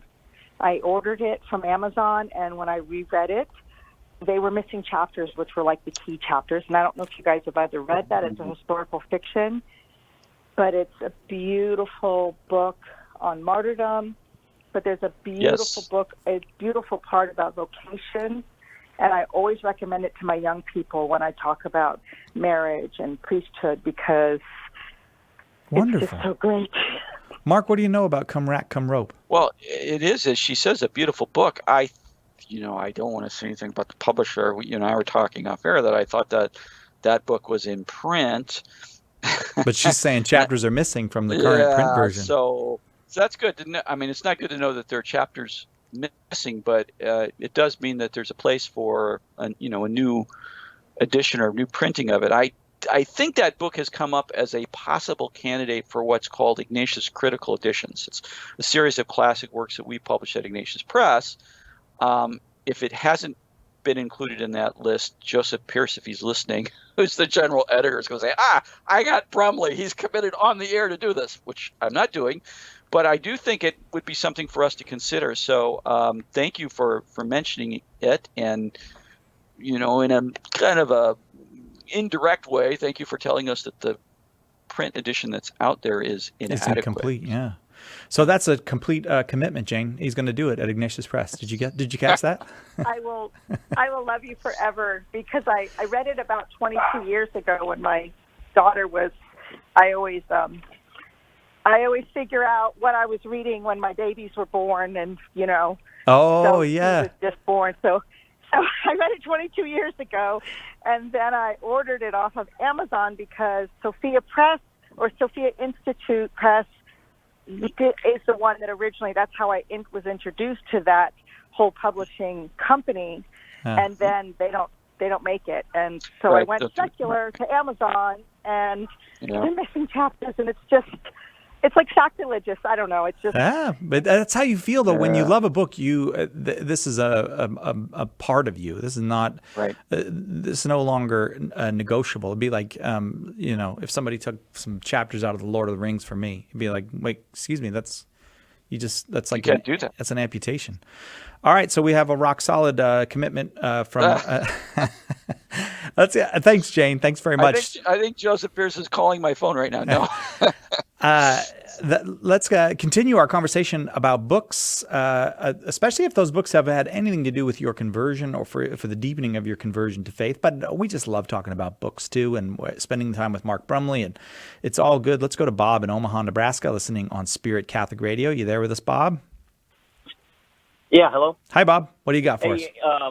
You guys always say that the Bible is a Catholic book. The Bible is a Catholic book, and definitely Moby Dick is a Catholic novel. For that theme that runs through there is one of the 7 deadly sins, wrath, and what it does to a person if they just hold that grudge, cut people out of your lives, like we see today. I mean, how many phone calls do you get? Somebody has a political belief, but my son cut me out of my life. My brother doesn't talk to me. It's like, and it just illustrates Captain Ahab, what kind of person that it turns you into if you're going to hold a grudge. Yeah. And ultimately, what it does to even the innocent people that have nothing to do with that grudge, it ruins everybody. How old were you when you first read Moby Dick? I was probably 30. And it just I wish grabbed I you. would have known that theme a little bit better in there. Mark? But there's a great, but go ahead. But there's a great line in there at the beginning, right? Not the bad things, but the great metaphor for our worldview that the world is a ship on its passage out, and it's good. The pulpit is its prow. I mean, that's a very New England thing to say. Very, very New England thing to say. Well, I have to admit now to not having read Moby Dick, and I believe Moby Dick. Marie looks utterly shocked, and that's the thing about Moby Dick is more people. It's the book that more people feel guilty about not having read than maybe any other book ever been written. Mark, did you want to make a comment on Moby Dick?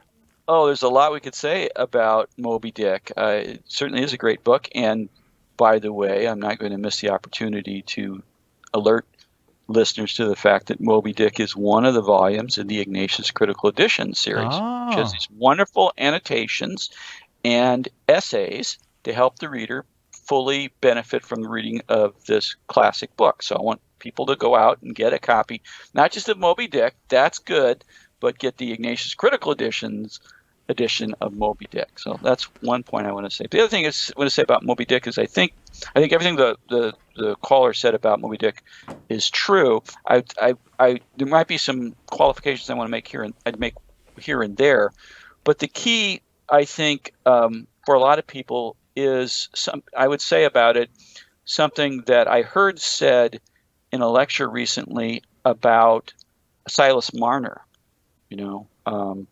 by George Eliot, which is a 19th century novel. George Eliot was a lady.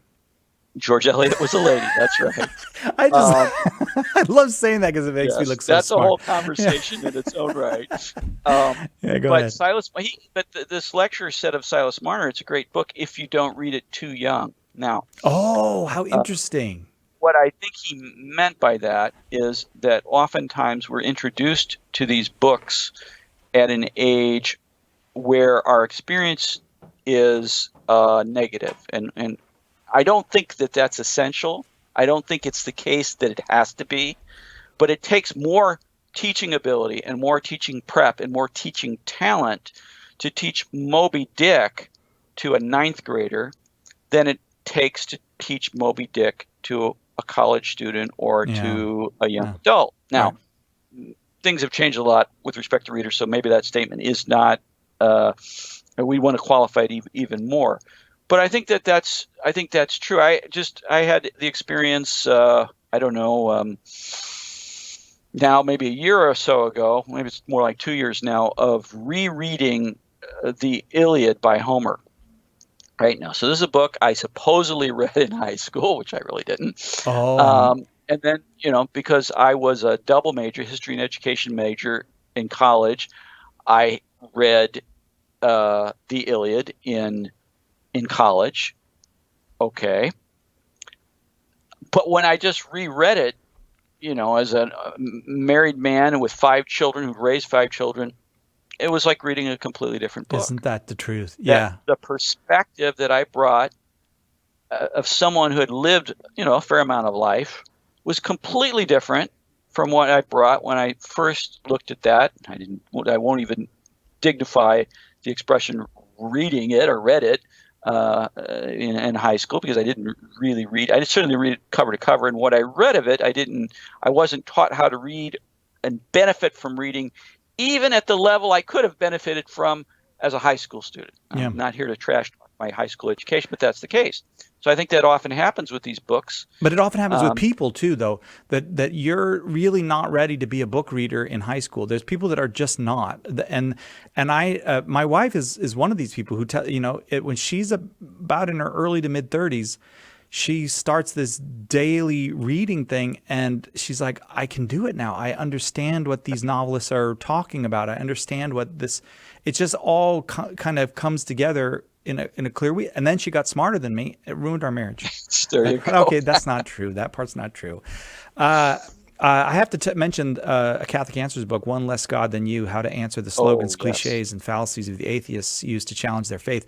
The reason I have to mention this is because Mark mentioned a book from Ignatius Press, and I'm not allowed to let him mention a book from Ignatius Press without mentioning a book from Catholic Answers Press. We're going to be distributing that book, too, so people can get it from us as well as from you. Knock it off, Mark. But Bob, thank you for testimony to Moby Dick, and also just the idea. I mean, he's 30 years old when he read it, and he can see it. At 30, you can go, oh, this is what this is about. That's right. And I imagine even for the author, Nathaniel Hawthorne. Herman Melville is what I meant to say. I don't know where that came from. But for Melville, too, you can almost tell in the writing that he's getting it. Okay, I've read some of Moby Dick, all right? That the metaphors are grabbing him, too, while he's writing it. And the book is becoming... Right. In some ways, something magnificent for him that maybe he didn't expect when he started writing it. Thank you, Ishmael. You're welcome. I don't know why I said Nathaniel Hawthorne. The other day, I mixed up. Who did I mix up? Goliath and Samson on the air. It's a Catholic radio program. I got those two mixed up. Peggy, at least you didn't get Samson and Hercules mixed up. That's true. Yeah, that would be worse. Putting a pagan in there. Yeah, I agree with you. We're talking Catholic books with Mark Brumley, the president of Ignatius Press and a bookie, as he says himself. He's not going to take your bets, but he's a bookie. He loves those books. There are some books that never leave you, Mark. They leave a mark on you. And I've mentioned this to you before, and I'm just going to say it before I go to the break, and then we'll go to Peggy in Auburn, Nebraska. The 12 years old, Easter break, I somehow end up, I know why, because my friend Matt Hewitt told me, you got to read this. And I over Easter break end up reading and not being able to do anything else, being paralyzed by The Lord of the Rings. And I know everybody's seen the movies and everything, but if you discover this in the 1970s when no one is talking about it, you've never heard of it before, someone puts it in your hand and you just read it, no other book will ever have the effect that The Lord of the Rings had on me. And I'm so grateful that it was such a Catholic book. I think it formed me as a Catholic person for the rest of my life. Like it made an imprint on me. Frodo lives. Frodo lives. All right. That's all you got for me. All right. No, I agree with you. I agree with you. This is my Christian experience as an evangelical when I was first a fundamentalist made me very suspicious of Tolkien. And I didn't want to read Lord of the Rings. I didn't want to read The Hobbit because, partly because I thought they were pagan, and partly because the people in high school that really got into Tolkien were druggies. Yeah, they did. To be honest. And there were wizards and all of that, but hence the druggies. Lewis helped me overcome that. And when I read Lord of the Rings, I was like blown away. I was like, what in the world? What was I thinking? Why was I against this? But that's right. That's right. These books can be transformative, and Lord of the Rings is a transformative set of books for me. I will say Till We Have Faces by C.S. Lewis is a transformative book for me. Yeah. Certainly the Space Trilogy, Chronicles of Narnia. I got the Chronicles of Narnia for Christmas, and over Christmas break, I read all 7 of them. That's how important they were. I'll tell you what, I am going to the break, but this also makes me very, very anxious and bothered by the current state of what's called the young adult literature, young adult novel, because those kids who are reading a lot of that stuff, they're being imprinted in a way that you don't want your kids to be imprinted. And parents have got to be awfully careful about that. All right, Peggy, we're coming to you right after this. You're listening to Catholic Answers Live. Underwriting for Catholic Answers Live is provided by Real Estate for Life. Real Estate for Life connects homebuyers and sellers to real estate agents while supporting pro-life organizations. On the web at realestateforlife.org. Check out EWTN's official YouTube channel. Just follow the link on our homepage at EWTN.com or go to YouTube.com/EWTN. Watch EWTN's live shows or today's homily from the Daily Mass. Click the upload button to see our most recent clips. You can also find all of EWTN YouTube content by clicking the playlist button. It's all on the official EWTN YouTube channel at YouTube.com/EWTN. Visit today. A lot of people think that street evangelization involves yelling out of a bullhorn telling people that they're going to hell. Not so with St. Paul's Street Evangelization. Our methods are non-confrontational and effective. We simply offer information on the Catholic faith along with rosaries, miraculous medals, and prayer. Pope Francis wrote about how beautiful it is to see street preachers joyfully bringing Jesus to every corner of the earth. Street evangelization is fun and fruitful. Join us today at streetevangelization.com.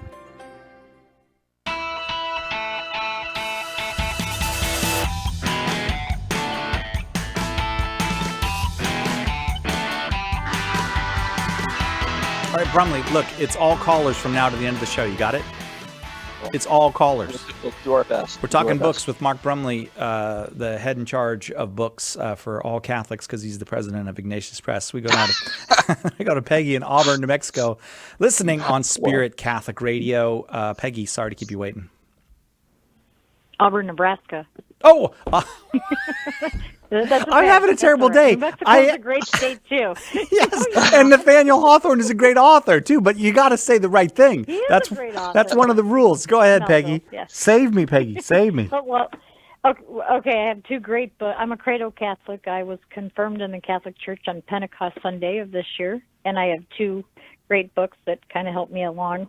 The first one, my mentor, teacher from RCIA, let me borrow, and I just now returned it to him because I got my own, and it's The Faith Explained by Leo Treese. Yes. I don't know. I think it's a great book. I don't know. I'm sorry that I don't know it. You know it, Mark? Yes. So in fact, when I was you do? Yeah, when I was exploring Catholicism, I bought a copy at a used bookstore or something like that. It was very, very helpful. Yeah. What was the second one? It gets down to the basics. Confessions, St. Augustine. He's like us. He's naughty and yeah, like you and Mark, you mean? Yeah. And, yeah, and he just not like Cy. And Well, I don't know. he's like all of us. Come on. So what did you? Yeah, you're right. You're right. When did you first read Confessions by Augustine? When did you first read it? Oh, not until I became Catholic. Our Father Carl, our parish priest, it might have been his feast day. I can't remember. August. Wait, let me look inside the book. I write when I get it, the date that I got the book. Oh, maybe it was before the feast day. I know that's kind of funny, but it was before his feast day because I got it in June, and his feast day is August. So, but I had already been confirmed, so I was reading it in June. So you didn't have a woman in the 21st century. You didn't have trouble picking up this 5th century. I think I'm right. 5th century. It was written. The Confessions, early 5th century. 5th century, yeah. Late 4th century. Late 4th century? Okay. You didn't have any trouble picking it up and being in St. Augustine's world? No. I am enthralled. Isn't that wonderful? I love it. I understand it. I also I listen to Spirit Catholic Radio 24/7, and in the middle of the night one night, I heard a priest, and I don't remember who it was. He said you should have these books visible in your home, and one of them that he said I didn't have was the Diary of Saint Faustina. So I right away clicked on Amazon and said I gotta have this book, and ordered it. So that's another one that I read, just that's one that you can't really, I don't know, you don't sit down and read it, straight through. At least I don't think you do. But that's another, great book. Yeah. I think there's something miraculous about books in that you can do that. Like it. We here in the 21st century can go back to the late Roman Empire and live a lifetime with Augustine. And we get him. We know who he is. And there's a certain way in which the continuity of what a human person is very. It's almost inspiring. You go, yeah, we're like that. We're just like that. Like people talk about multiculturalism all the time. That's the ultimate in reading books where you are in the person of Saint Augustine, or something like that. That's the ultimate multiculturalism. Right. And even though the Bible has in many ways shaped our culture, there's a lot in the Old Testament, especially, but in the New Testament too, that is not part of our culture. And reading the Old Testament and getting a sense of it enriches us from a multicultural perspective. And the same thing applies to Augustine's Confessions, which is really, what's going on in North Africa, in the life of this person who is a part of the Roman Empire, in the 4th century. Yeah, right. Thanks very, very much, Peggy. Really appreciate that call. We're talking books. Let's go to Gary in Cleveland, Ohio, listening on AM 1260, The Rock, run by my friend Bernadette Boguski. Go ahead, Gary. Oh, Jerry, excuse me. Hi. Yes, thank you. I wanted to put in a word for the book called A Doctor at Calvary by the French surgeon Pierre Barbet, who wrote it, I think, first in the 30s and then maybe revised it. If you're familiar with it, I'm happy to step back and let you. No, it's just kind of horror. I mean, in a certain way, it's kind of horrifying, but edifying because you have this medical doctor giving you what happened to Jesus. Right. Yes, and it was just in my own case a very important catalyst. What was the effect it had on you, Jerry? Well, it began a process that got me back to confession after a long time away. Wow. Yeah, it's amazing. Yes. Identifying with Christ's suffering, do you think moved you to say, I got to get back to confession? Yes, in a word. It just pulled it all together from, the perspectives of archaeology and history and scripture and literature. And it was, I thought, a minor masterpiece by a layman too, who, and also one of the other facts is that put me on to a pretty enduring devotion to the Holy Shroud of Turin. He concludes, and so do I, frankly, that it probably is what everybody kind of suspects it to be. Yeah. It's certainly the burial cloth of a of a crucified, first century Semitic male in his 30s, and you can by the name of Jesus from the town of Nazareth. Yeah, I mean, Right. we can't endorse that. I mean, of course, I don't want to. This is not the teaching of the Catholic Church or anything, but I'm just saying I tend to agree with you, Jerry. You're waiting for them to find a special presentation of the Jesus' driver's license associated with the shroud. Is that what you need their side? No, I'm not saying that I personally need anything else. I'm saying I'm with Jerry. I'm saying I can't speak for the church in this regard. Right. Yes, right. But other than a signature, it's clear what we're dealing with. Jerry, I got to keep moving because other people want to talk about their books. Joshua, thank you, Jerry. That's a great book. In Bismarck, North Dakota, listening on the EWTN app. Joshua, go ahead. Hi. So I'm a huge fan of Victor Hugo, and I have a question at the end of this, but a few years ago I read Les Miserables, and I'm currently about a quarter of the way through The Hunchback of Notre Dame, and I just love his characters who have such beautiful conversions and spiritual journeys, and the way he writes, he just presents demonstrations of grace in their lives in such masterful and beautiful ways. That's a great, if I could just say before you conclude, that's an incredible endorsement of an author to say that the person depicts grace, because this is about the hardest thing that you can do. But go ahead, Victor Hugo, Les Miserables, The Hunchback of Notre Dame. Go ahead, continue. Yeah, and I mean, through both of those books, he has this obvious passion for justice. He's very deep anti-death penalty themes throughout Hunchback, and liberty, and how grace sort of sets us free. He kind of attaches a political kind of side to it in Les Mis, but it's always, obviously the whole way through all about grace and faith. And so that's, the way he writes is such, it's so obvious that he's very, very personally attached to that. And yet he had such a controversial and scandalous personal life. My question is, what do you think of Victor Hugo? What do you make out of him? Which is the old artist and the art question. Yeah, the artist and the art issue. And oftentimes, artists see better than they live. Caravaggio, for example. Yeah, that's right. Exactly right. And that's true of most of us. Those of us do apologetics and do teaching theology and things of that sort know that we're often much more pious in how we sound than how we live. And I think that that's true of writers.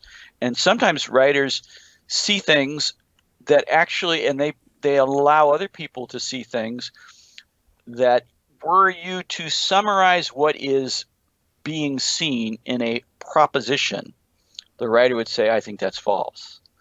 And this happens with respect to religion a lot. People who are, sometimes you get atheists or agnostics or people of heretical or aberrant faith, and yet they're able to depict something that's true, that's an aspect of the faith. And I think that's partly because I don't think creative inspiration is wholly a human thing. I think that there's a bit of the divine that comes into play, and sometimes it works even contrary to the philosophy or the ideas or the life choices of the people that do the writing. Because they're depicting, it's the case with Caravaggio as well, trying to depict the truth, and they're just very, very good at depicting the truth, maybe not even picking up how well they are depicting the truth. That's right. I wanted to, before we go, though, I want to ask you, Cy. Yes. You mentioned Lord of the Rings. Is there a book that you've read that has contributed to your faith, but that isn't quite so Catholic-y like Lord of the Rings? The only thing I can think of is Lost in the Cosmos by Walker Percy, but that's kind of Catholic-y. I'm sorry, I kind of failed. What do you got? What Brideshead Revisited? No, that's very Catholic-y. Those are all very Catholic. I can't come up with it.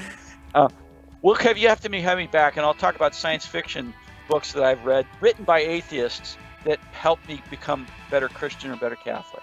Have me back. Walter Miller? Wait, he was a Catholic. We'll talk about it. The list is very long, but we'll talk about it. All right, Mark Brumley, thank you very, very much. I can't believe you and I got through an hour on books. No Flannery O'Connor, no Walker Percy. I believe that we both need to go to confession on Saturday. Read Love in the Ruins. Read The Thanatos Syndrome. I'm just going to keep naming books until we go. Read Wise Blood. You want to definitely read the short stories. A Good Man is Hard to Find. Quick hour. Good job.